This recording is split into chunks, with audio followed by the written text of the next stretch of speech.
Hello, everybody. Welcome to our third program on the 5 wounds that don't allow to be yourself. This will be our third wound. If you are interested in knowing more about the other ones, check on my prior videos. I talked about rejection, abandonment, and today we are talking about betrayal. At certain point, we all have felt betrayed. And what betrayal means, because betrayal can involve many things. Betrayal happens when a vow or an agreement or a contract is broken. And it involves maybe lying, when someone lied to you, or maybe cheating, you feel cheated, or maybe someone took something from you, like stealing. And it involves all of those energies. So betrayal is not just like someone from the back did something to you, but it is the way you see it, but it involves all of these other energies. Okay, the wound happens when we are between 2 and 4 years old. And I'm saying we, because we all carry a little bit of each of these wounds. And so I'm gonna talk a little bit of how it could have happened, maybe in your case. We have one wound that is stronger than the other ones, and they all have different traits, physical traits and behavioral traits. So I'm sharing this information for you to start self-observing to see if that applies more to you, and so you can recognize it and begin to change that, to transform that, because it is important that we take care of how we felt on our childhood, because it is at this moment as an adult, we are behaving in certain ways that are based on those wounds from our past. So the wound happens between 2 and 4 years when the child starts developing sexually. Sigmund Freud brought these names of these complexes called the Oedipus complex and the Electra complex. And what that means is that the child falls in love with their parents. So the boy falls in love with mom and the girl with dad. And they tend to create jealousy from the opposite parent or anger. So that's what happens in that stage, because it's a stage that we all go through. The problem here is that that's nothing wrong with that.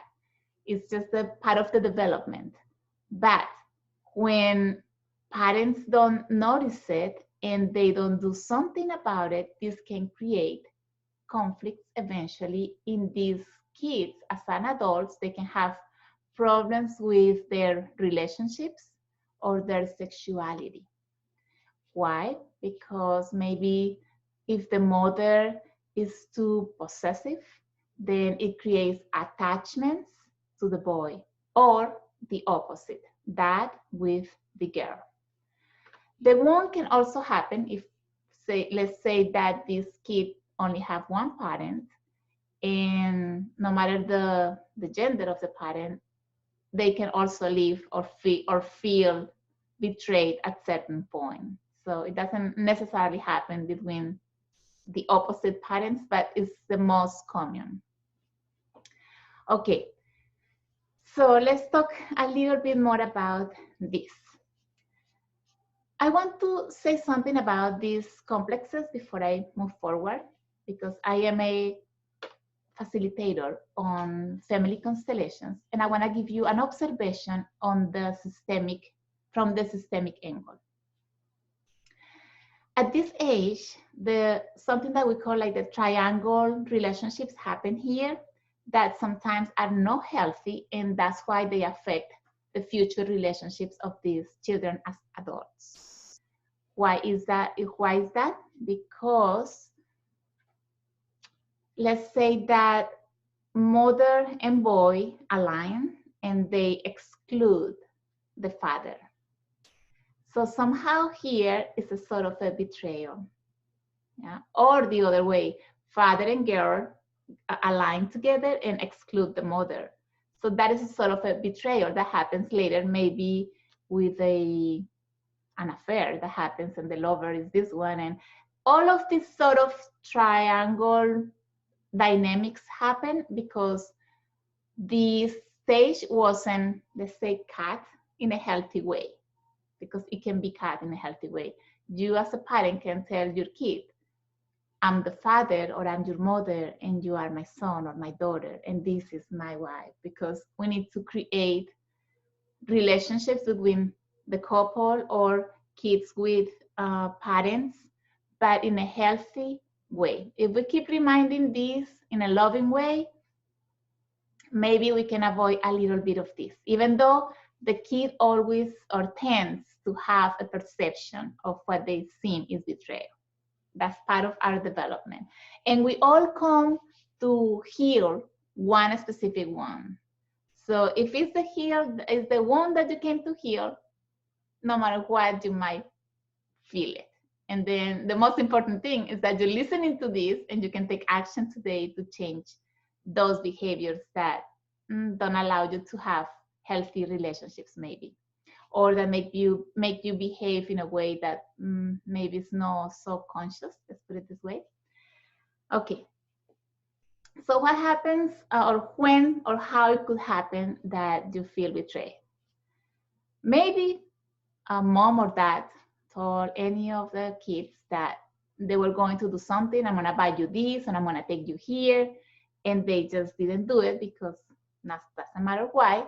But the kid feels that feels betrayed. They say that and they didn't do it, so they broke the agreement, the contract, or the vow, or whatever it is, and they feel betrayed.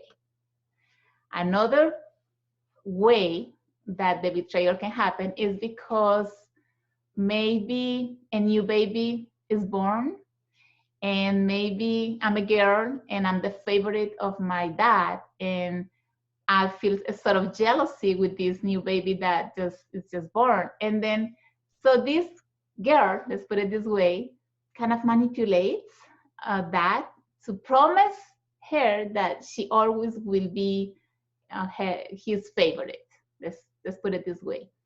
So, and the same with the boy, promise me, mom, that I would be the first one for you always, or the best one for you always. And that's a sort of situation that creates also a mask that the people with the wound of betrayal has, which is the controller, because they learn by right then how to control. If the parent says, yes, my love, you're gonna be always my love, then probably it's that, oh, I got how to manipulate this. So they learn how to control from those situations. So just for you to be aware, if you are a parent, just be aware of this so you can work it out a little better. Okay. So we all carry different sort of physical bodies, and each one also has different traits. So this one, the body of the betrayal one, tends to be look more stronger, and they build more muscle. For example, men, they develop wide shoulders and wide back, and chest is out, and they seem to look strong because they want people to see them as I'm strong. You can trust in me. Yeah. And women develop that strength in the hips and on the legs. So they usually have this body that goes like this and maybe rounded here on the bottom. So that's pretty much the body. The eyes are very seductive, and they also very intense. They look at you very straight to the eyes. They are very intense at looking when they look. That's part of the physical traits.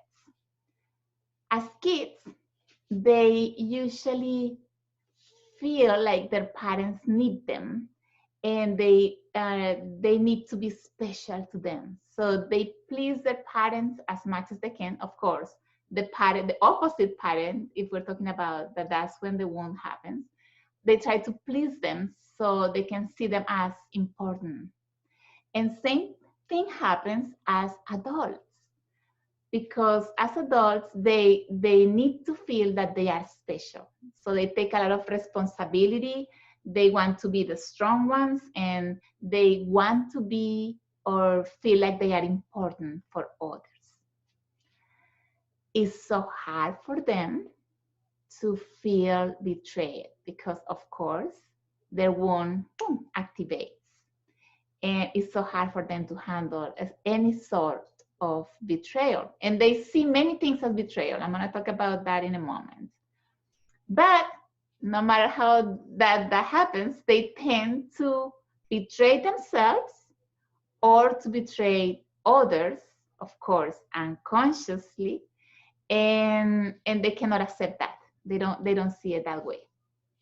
They, for example, they create a lot of expectations on others, and they expect people to do the way they think, or what their opinions, like, I know it all and you have to trust in me, and if you don't, they don't like that. They feel that is a sort of a betrayal.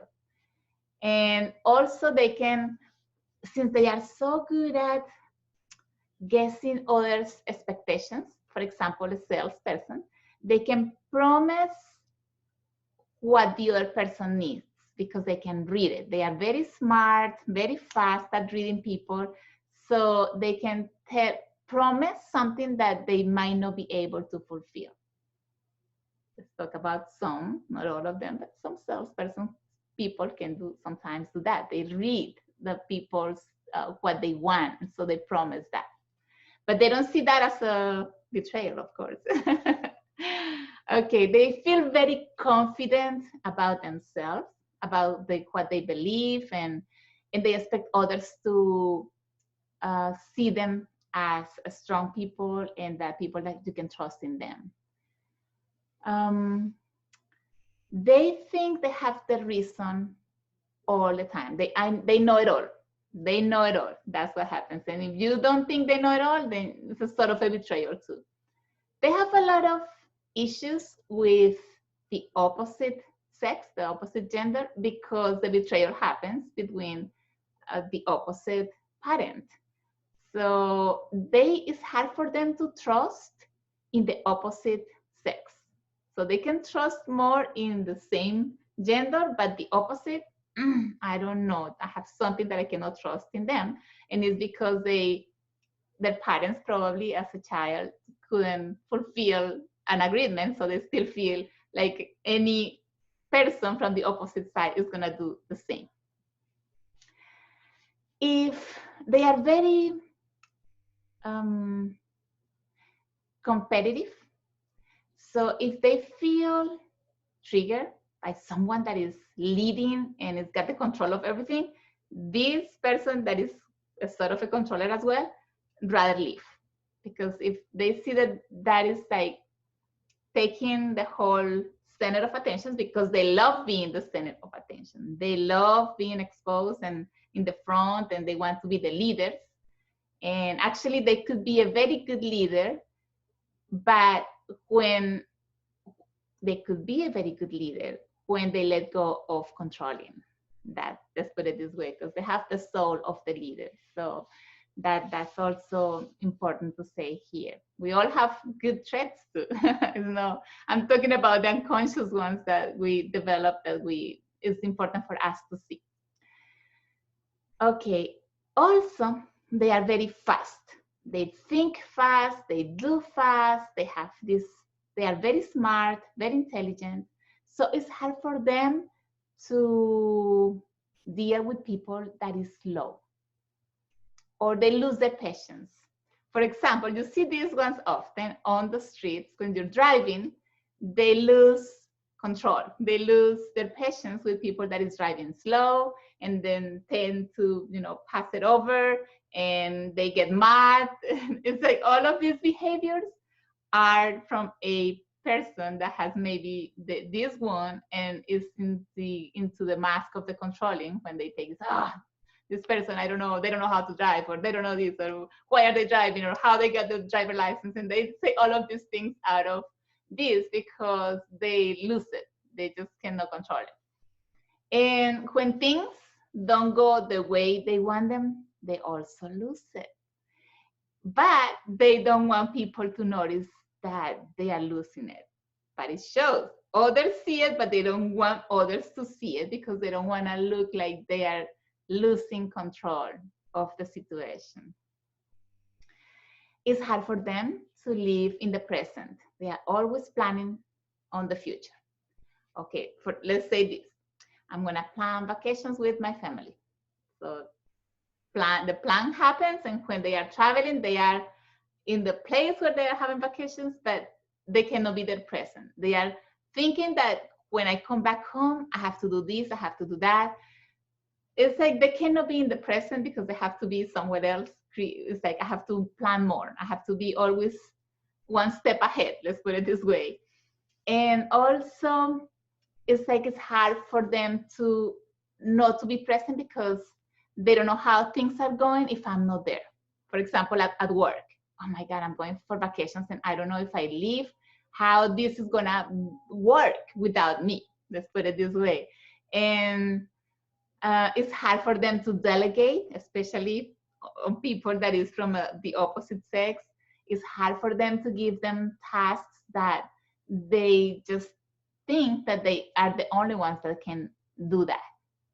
So they have these issues. They actually don't like getting sick. They don't get sick a lot because they want to be present doing, you know, taking that controlling space, you know, so they can make sure that everything is going right.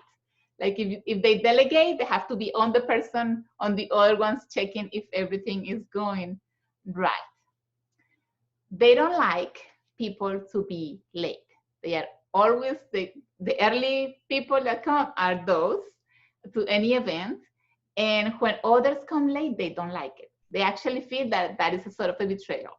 So, and they can handle it more from the same gender, but from the opposite, oh my God, that they are, it's like, they see it so bad. They tend to give opinion on everything, even if it's not of their concern. They just want to control others because they want to say, I can help you. Let me show you how to do it. I know how it will be. I know how I can do it. I can show you how you can do it better.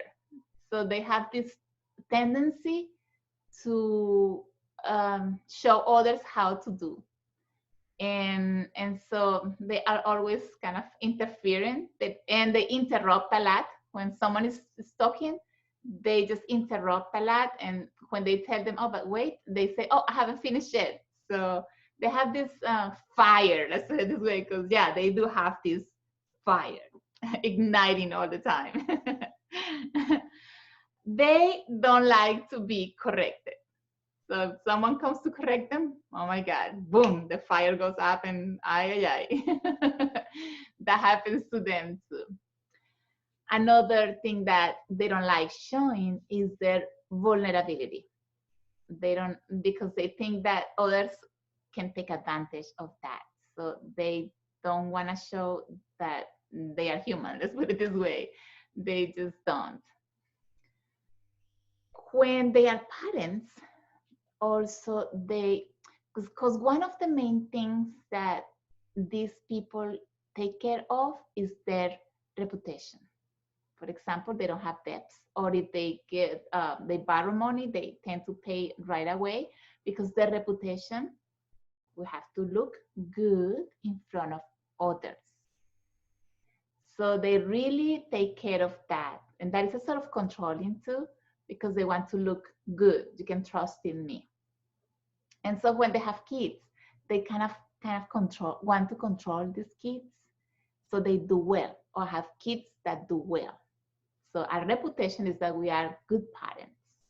So it's not maybe because yeah, we all want to be good parents, but they also have this underlying desire that is unconscious. So they tend to tell kids, oh, I'm going to tell you how to do it, and you can trust in me because this is the way, this is the best way. And this is the convenient way. And so it's because they want to kind of control that things turn out well. And it's good, of course, we want our kids to do well. But at a certain point, am I doing it consciously or unconsciously? That's the question here.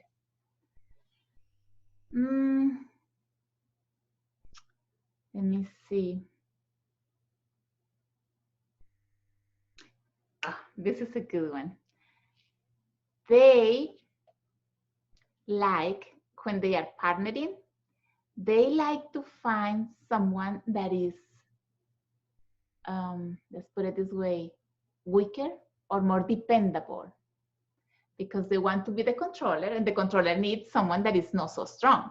They need someone that is weaker than them so they can control them. Or this person needs me, I'm gonna help this person. So it's a codependency. Codependency.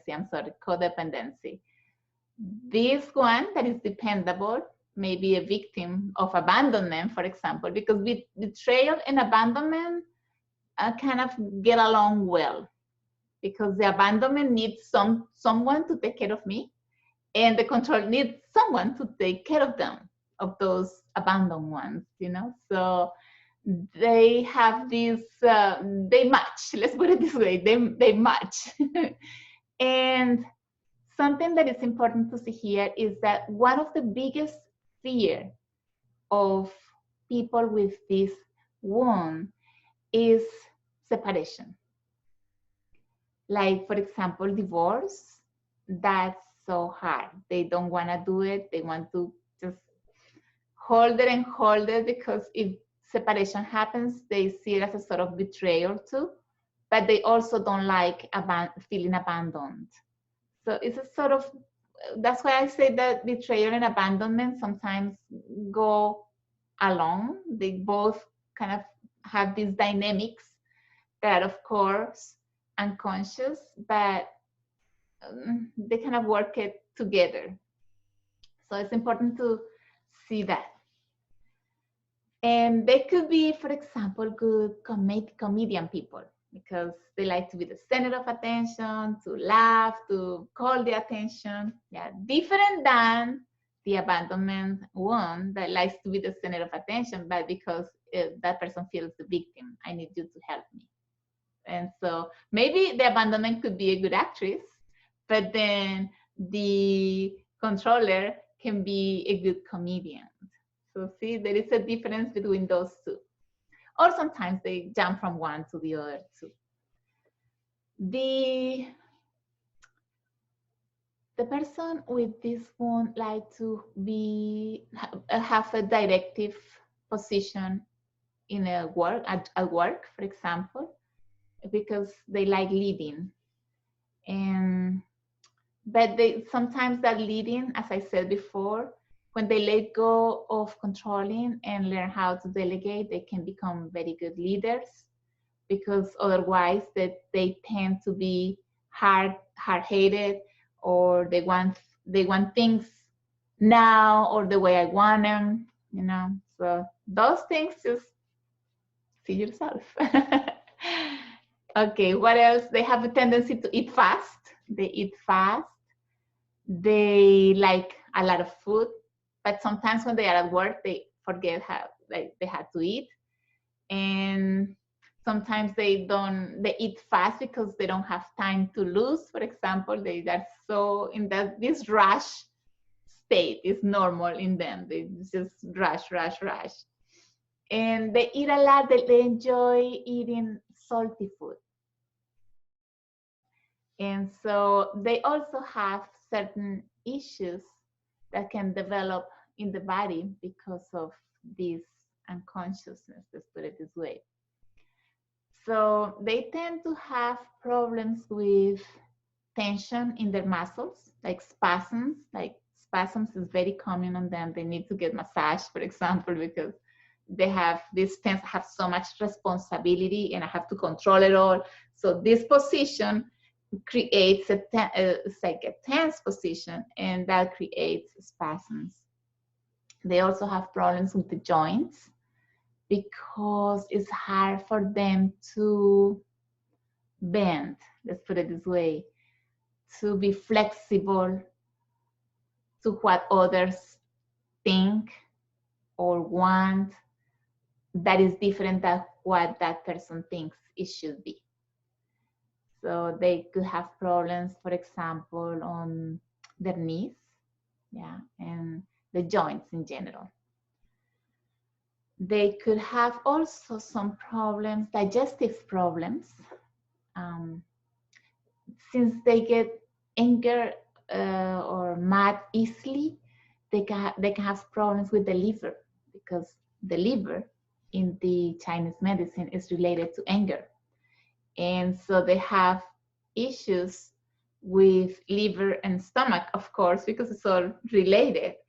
And when they get in these states, they cannot control it, the anger, and so they cannot metabolize this, or they just get loose. As the intestines go loose, they can get something like diarrhea, for example, very often, because they cannot control it. It's like fire empty the stomach, right? So those anger emotions can create all of these issues in a person with this wound that don't know they have this wound, of course, because sometimes people say, no, that's my personality. And we tend to confuse personality. In personality or character is different than acting unconsciously from a wound that you cannot recognize you had, because of course it was in a early stage of your life, and sometimes it's hard for us to see it and to recognize that, because in my case I couldn't recognize all of these issues until I was reading this information, and I didn't know what was happening into my life. But I had issues with betrayal, abandonment, and rejections. Those three are my main wounds, let's put it this way. I have many stories about them that I will be sharing eventually. Eventually, I'm already sharing some. I have a video. I did a conference last year, and I exposed my soul with one of those stories of abandonment in my life.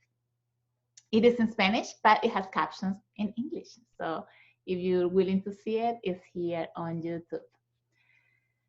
What else? They can have diseases that are out of their control, because since they are so controlling, the things that happen to them are things that they just cannot have control of them. Like, for example, paralysis of the body, or heart problems, or sexual dysfunction. Those sort of things that you cannot easily work out happen because it's teaching them that you need to let go of control. Otherwise, it's like I'm showing you with your own body that that's what's happening within you that you haven't been able to see. So it's a sort of that. And I think that's it from the betrayal one. I hope this information brought a good observation for you, and some of the behaviors that maybe sometimes we do that are unconscious, that we don't know why we act this way, or why we act this way towards others, or others towards us, and maybe what we accept it, maybe we have the abandonment. So just check on the other two wounds. I will be talking about humiliation wound next video, on the next video. And I'm also doing a little video on abuse that somehow could be related to this wound as well, the abandonment or the victim with the perpetrator. That is a sort of something that sometimes happens with the controller and the dependent person. So if you like this video, please like it now. And if you think it's important, share it. And also please subscribe. My intention is to pass information for you so you can have a self-observation and work on your self-consciousness. Thank you so much. Have a beautiful day. I'll see you next time around.